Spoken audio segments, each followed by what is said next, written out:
Hello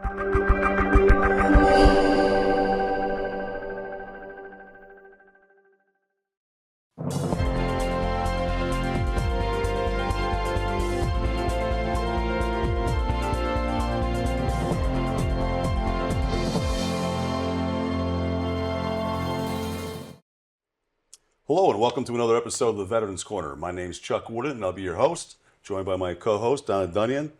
Donna, welcome back. Thank you. Good to be here. We have another exciting, great show for you today. Actually, Gary, you're no stranger to the show. No, I've been on a couple times. Yeah, you've been here, and Marianne, it's great to have you. Gary Roy and Mary Ann Mahaleo.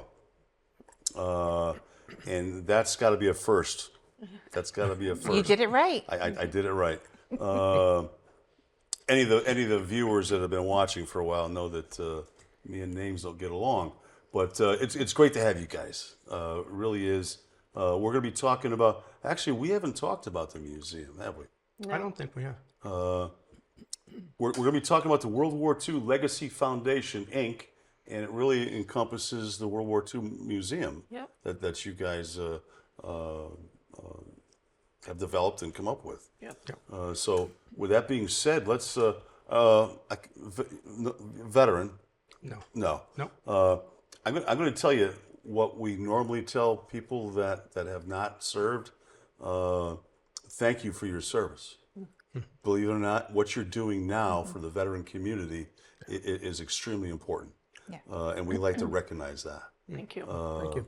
No, thank you. I mean, it's you know, we always recognize the veterans, but we always recognize the guests that we have that didn't serve, but you're serving now. So thank you. Let's jump right into this. We got a lot of information to cover.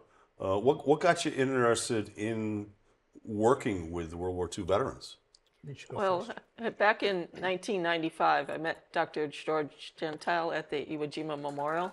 Oh, actually, I was there in February for the unveiling. And then I went back and, you know, one time when I was there, he was there and we got talking and he asked if I would, can help them out with a few projects. So I did. And as I got to know them more and more, I just wanted to be around them and help them. And so it just got to be that they were my company pretty much for every weekend at all their events. I took the pictures and then it grew from one thing to another. And so then I was a volunteer for them, and so then that really hooked me in. Got addictive. Yeah, because they were just so wonderful.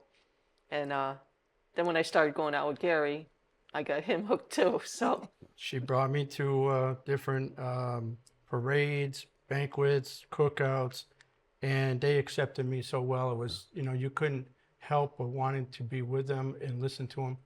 And they would just talk so freely amongst themselves. And it's stories that I never thought I'd ever hear. Yeah. And from that point forward, I've said, you know, I want to be with these guys as much as I can. And I got very much involved. It becomes a family. Yeah. They actually literally became my family because at that point, my father, who was a World War II veteran, he had passed away in 1975. So, so I was kind of on my own because my siblings didn't really live close, and so they did become my family. They actually adopted her one time. They gave her a little certificate. They adopted her as their adopted daughter. Yeah, we have that up in our museum. Yeah, it's really touching. Nice. So, cool. You know, they're the ones that built the Iwo Jima Memorial in New Britain, Newington. So that was quite an accomplishment, especially in the days before the internet, to raise all that money. Yeah. So one of the things that they wanted to do was they wanted to build a museum on site, and the price was astronomical, so it wasn't going to be possible. Yeah. So Gary came up with the idea of, well, why don't we get a car trailer and convert that into a World War II museum? Mobile. Yeah. Mobile. Yeah, it was something that, I don't know, we just came up with the idea of how do we pay tribute to them, how do we try to do what they wanted to do, you know, and make that possible, and it ended up being our Iwo Jima World War II Traveling Museum. So and many of them have got to see it open before they passed, and it was really, really, you know, such a touching thing that it's what they wanted, and we tried to, you know, do what we could with them. How big is it? So it's about 24 feet long, 8.5 feet wide. Okay. So it's a full, like you could fit a full-size car or pickup in it. Yeah. So it's basically a car trailer. So it took about 2 years of planning, for the layout and the design. We did it all ourselves. We built it ourselves, and then so far now we're in our 8th year of having it open. It was unveiled in 2017, and it was so nice. We had probably at least 15 World War II veterans lined up, all holding the ribbon. They all got to cut a piece of it, and they were the first ones to go in. Oh, Nice. I mean, that's a nice piece of history right there. yeah. So what have some of your experiences been with the traveling museum? Like, where do you go with it? What do you do with it? Well, we travel to, we go to libraries. We're finding libraries are very good. Assisted living facilities, historical societies. Traveled out to, I think we've done a couple of farmers markets, other types of events. But I think it's just, it's amazing that, especially like libraries and assisted living facilities, everybody's got a story, and they really do. And when you bring the people in there, and we made it completely handicap accessible. It has a ramp, it has removable railings. So when you're in a assisted living, they can wheel them up there very comfortably. And we're always hearing stories of their husband or their brother was in World War II, and they want to talk with you, and they want to share the stories. Yeah.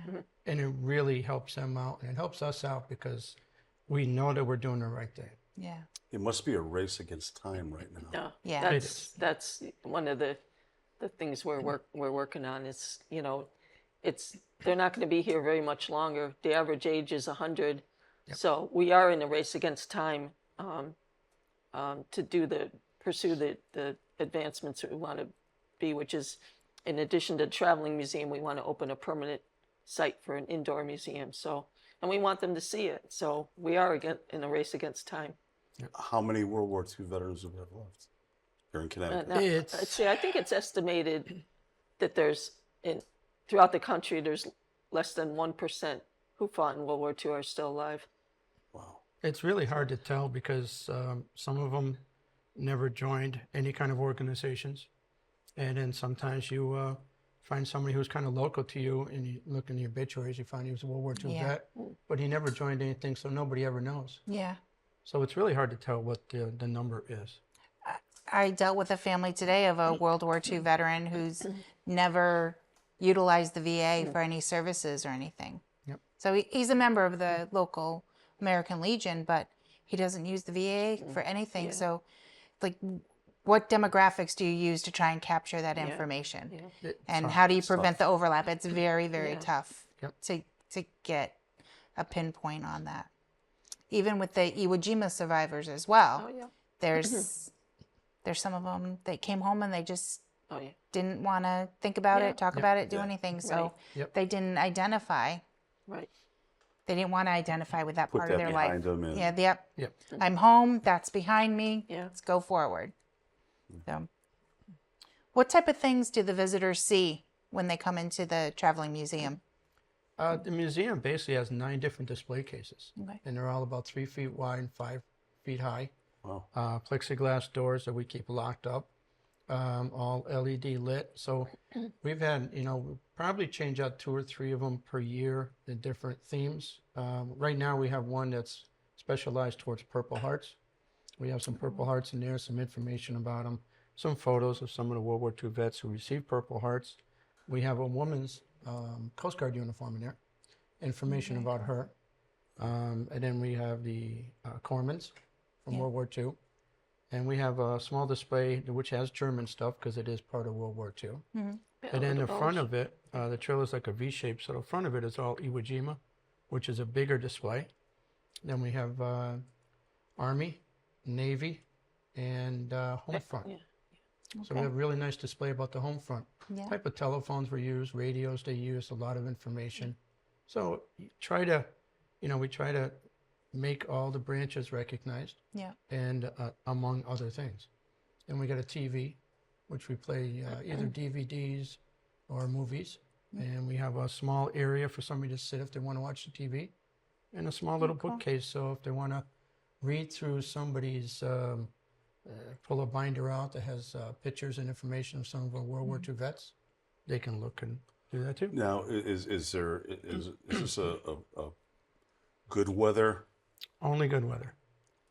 What I'm trying to say is, I know it's difficult. It's trying to spit this out here, but do you have anything where like chairs that come out where you set anything up outside?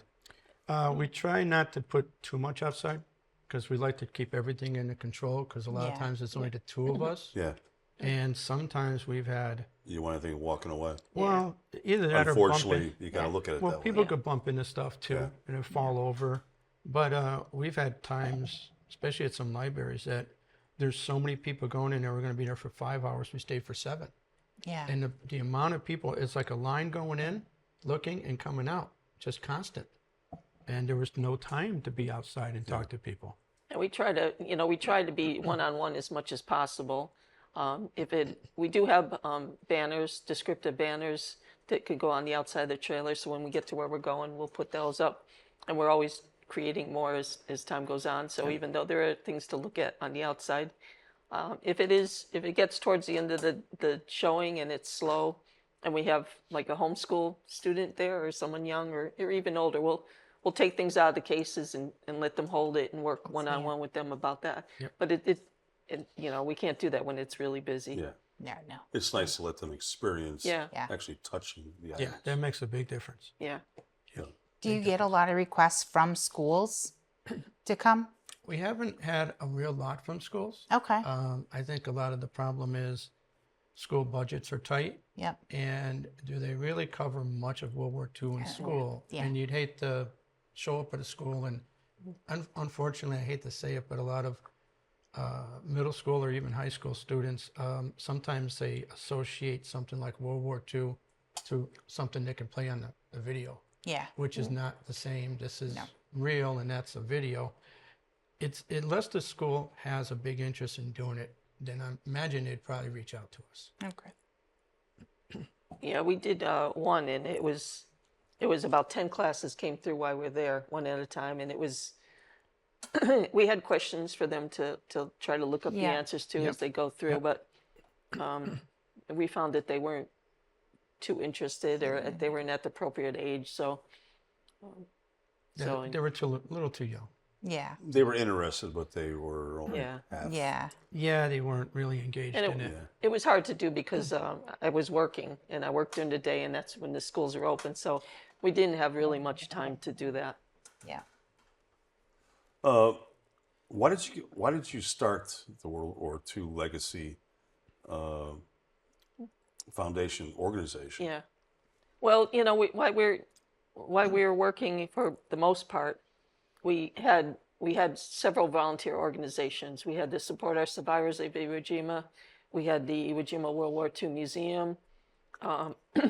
We were working with the Iwo Jima survivors, and each one sort of had a little different, slightly purpose.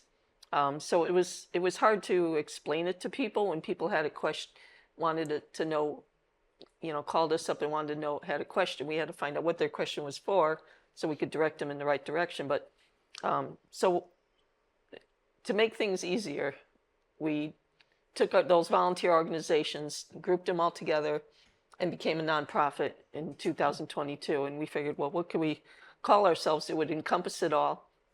So we came up with the World War II Legacy Foundation. So we are a nonprofit. Nice. And we still do all that same work, but more and even more. But it's an easier for people to understand who we are and what we do. Yeah. And it was really important for us to put legacy in our name because we wanted to honor the World War II generation. And really, it's about them. It's about keeping their memory going. It's about letting them know we appreciate them and that we won't forget them. The greatest generation. Yeah. Without Yeah. a doubt, without a doubt. What is the mission and vision of the organization? Why don't you take care? Well, we have 4 pillars that are mentioned in our mission. We want to remember the World War II generation and honor them. And we do that through the work we do with the museum, and we teach classes, presentations. So we want to inspire people, especially the young people, to want to learn more about World War II, to become interested in it, and then so then we educate them a little bit about it. And, you know, there's opportunities where they could learn more if they want, you know, Yeah. but at least to get them interested in it.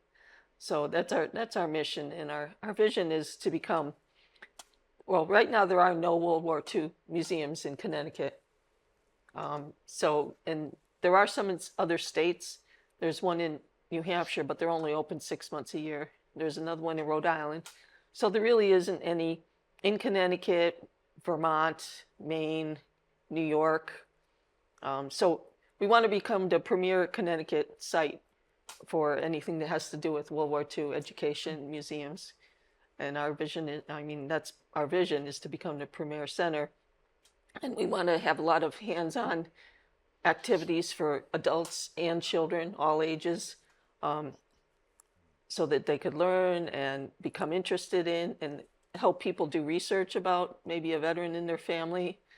A lot of interactive displays. So we'd be more than a museum. We'd be a center for education and programs and teaching children or young people about patriotism, about the American flag, how to fold it, what the folds mean, about the POWMI table, what the items on that. Yeah. So I have authors come in to speak, and it's very interactive. Where's your thoughts as far as where it will be located? Well, that's tough. You know, we're out of East Hartford. We like to keep somewhere close to us because we work until early mornings. You know, sometimes 3, 4 o'clock in the morning working on stuff. We're getting ready for another display or whatever we have to do. It's tough. I mean, we're kind of looking around East Hartford a little bit, but kind of like to keep it within 30 minutes of us if we could. Yeah. Just to make it more convenient. Towns. Yeah. And these surrounding. Glastonbury. Yeah, Glastonbury, South Windsor, East Windsor, Weathersfield. Manchester, you know. Yeah, Manchester. You know, we'd like to keep it, we don't want to travel too far because late night travel, especially for her driving, is tough. And I'm not really keen on driving in the dark anymore. So we got to make it so we can You looking be to buy an familiar. existing place or We don't a really new want build? to. No, We don't want to just really lease. own a Lease? building. Okay. At this point, we don't really want to own a building. That's too much of a jump. We'd rather start, and if we need to grow, that's wonderful. Then we need to grow. Yeah. And who knows what 5 years or 10 years down the road might bring. Mm-hmm. The important thing is to start and get some programs in place, show some of our World War II vets we still have here, and let them see what we're doing, and it's for them, and give them a peace of mind that they have a place that their legacy is going to go forward. Yeah. It's important to get this started. We've already lost so many World War II vets. A lot of them have seen our museum, so that's great, yeah. but we're limited in space. We don't really have a location where we can do lectures, programs, displays, events, commemorate different battles, bring in authors. So we want a place that's big enough to expand our displays, and a place where we could have people come for all those activities and veterans coffee hours, things like that. So we're looking at about 3,000 square feet is what we need to make the next jump. Nice. So besides the traveling museum, you mentioned doing some other events and activities. What other kinds of activities do you have going on that you want to share with everyone? You know, starting with COVID, when people started doing drive-by birthday parades, Yeah. you know, it's best for us really with the age of these veterans that we just continue doing them. And it's wonderful. Everybody seems to love them. So we do quite a few of those. And we do talks about Pearl Harbor, about Iwo Jima. We set up displays at different libraries that have big size display cases. We leave them in there for a couple of months sometimes. Oh, wow. And they want to, you know, can you leave it in there for a month or two? Sure. Yeah. And we try to make everything as interesting as possible to everybody. You don't need to know a lot about World War II. We're trying to do slideshow presentations to go along with just talking. We do our reunion every year. It's our 3rd year of doing a World War II reunion. You know, that's really interesting. And we've learned that we have so many authors that want to come in. People have written books and they've made documentaries. We're showing the documentaries, going around different locations. So it's like so many different opportunities out there. But what holds us back a lot is when we go out and we find a place to do these talks, we have to bring a large amount of memorabilia. Yeah. And that takes so much time at the end to take it down that everybody wants to talk to us right after the event. Yeah. And So we're secure it taking all. phone numbers and Yeah. names and getting back to them later. Yeah. But So I see you brought some flyers. So so everybody knows what events you have coming up. We can give them a heads up on things, and then we'll also put this up on our Facebook page Yes. and share it out. So our event coming up the soonest right now is on November 3rd. It's our 3rd annual World War II reunion. And we're going to have a buffet, a delicious buffet for everybody. Anyone is welcome, whether you have a World War II veteran in your family, you're just interested in learning more. It's free for all World War II veterans and a guest. And we usually do the MIA POW table. We do a candlelight ceremony where everyone is welcome to come up, say the name of a veteran, toll a bell. We give everyone candles. Sometimes we invite Quilts of Valor to come and give a quilt to a veteran. Nice. And it's we have a guest speaker sometimes, and usually we in the past have brought our World War II museum and set it up there too. Okay. This year we're not doing that just because of the lack of Location. space. Location. Yeah. location just isn't right for it. Now, where was the location again on the 3rd of November? That's going to be at the Hillstown Grange on Hill Street in East Hartford. Okay. It's a really wonderful place. They're a great group of people. We like to support their activities. Ranges are nice. And they were very nice to jump in last minute Wow. and provide us with the space. So And then what's the other one you have there?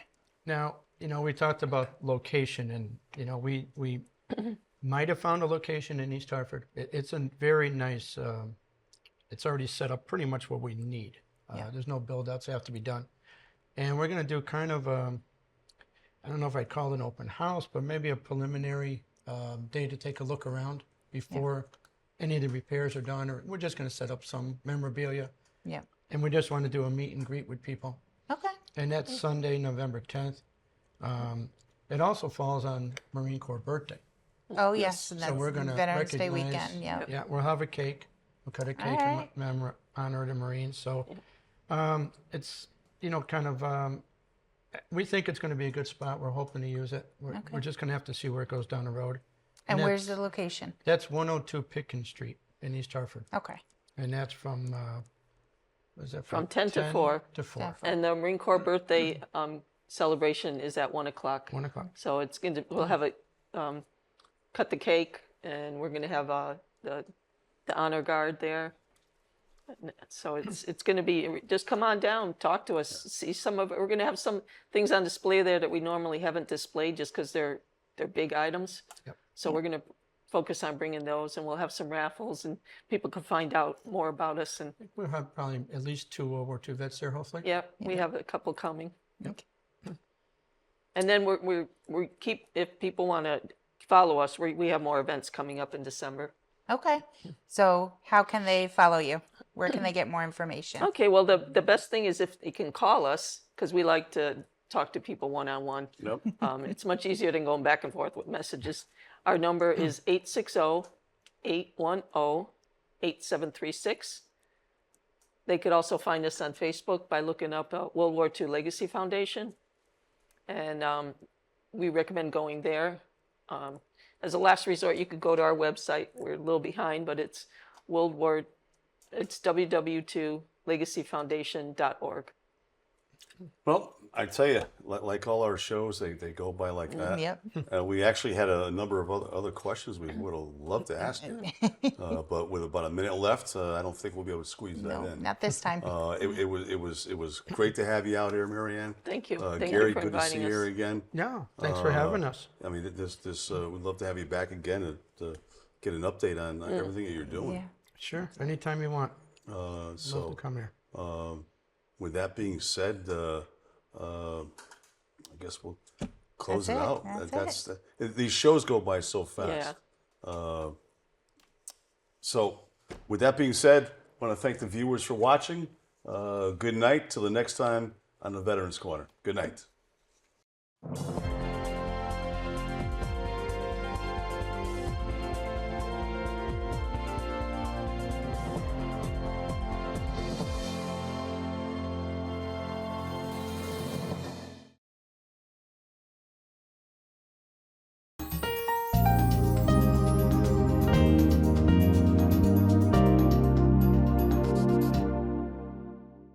Nick Augustino right here at the East Side Restaurant. We always have the complete full dinner menu. Knockwurst, bratwurst, sauerbraten, potato pancakes, red cabbage, rice pudding, cream pies, all the desserts that Germany had to offer. I always do something different. Yes, I do. I brought seafood to the beer garden at the East Side Restaurant. East Side Restaurant, your German destination restaurant in Connecticut. Tiki-taka, tiki-taka, hoi, hoi, hoi! Hello, I'm Bill Meyer, Board Director for Nutmeg TV, your local public TV station. For over 30 years now, Nutmeg has brought countless local events, municipal meetings, and programs to our TV screens. To continue this important work, Nutmeg relies on the support of generous individuals like yourself. So we're reaching out today to ask for your monetary support. Together we can continue to amplify the voices and stories that make our community unique and vibrant. To make a donation, simply visit our website at nutmegtv.com or call the office at 860-321-7405 for assistance.